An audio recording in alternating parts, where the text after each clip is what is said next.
মুগ ডালটা ভেজে নিচ্ছি। ঝিঙে আর মুগ ডালের ঘন্ট করব।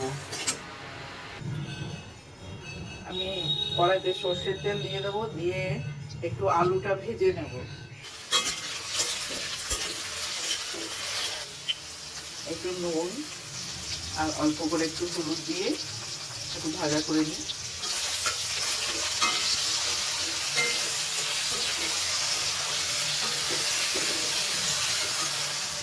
আমার এটা লাল লাল মতো ভাজা হয়ে গেছে, এবার এটা তুলে নেব। এবারে কড়াইতে ওই তেলেতেই মৌরি, তেজপাতা, গোটা জিরে আর শুকনো লঙ্কা ফোড়ন দিয়ে দেবো। ফোড়নটা ভাজা ভাজা হয়ে আসলে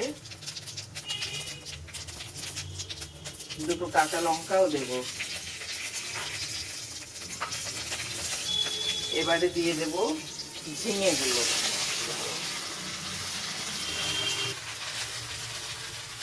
নুন দিয়ে দিলাম, হলুদ দিলাম। এখন আমি ওই যে ডালটা ভেজে দিয়ে রেখেছিলাম ওটা দিয়ে দিলাম।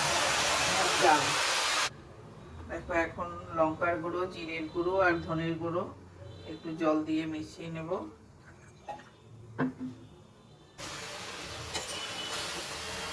আমার এটা নাড়াচাড়া করতে করতে ডালটা একটু ফুলে গেছে, মানে সেদ্ধ হয়ে যাচ্ছে। টমাটোটা দেব।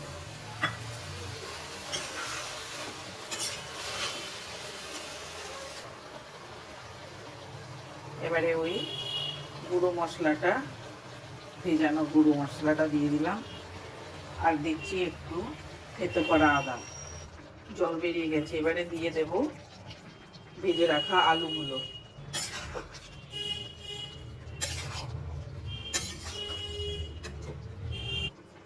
আমার এটা তরকারিটা মানে ঝিঙের ঘন্টটা হয়ে গেছে। একটু কাঁচা লঙ্কা আর দেব একটু ঘি, দেব, আর দেব একটু গরম মশলার গুঁড়ো। এগুলো মিশিয়ে একটু চাপা দিয়ে দেব। গ্যাসটা অফ করে দেবো। এবারে এরকম নিরামিষ ঘন্ট এই ঝিঙে আর মুগ ডাল দিয়ে দারুণ লাগে, দুর্দান্ত খেতে লাগে। রুটি ভাত দুটোতেই যায়। দেখো, হয়ে গেছে মুগ ডাল দিয়ে ঝিঙের ঘন্ট।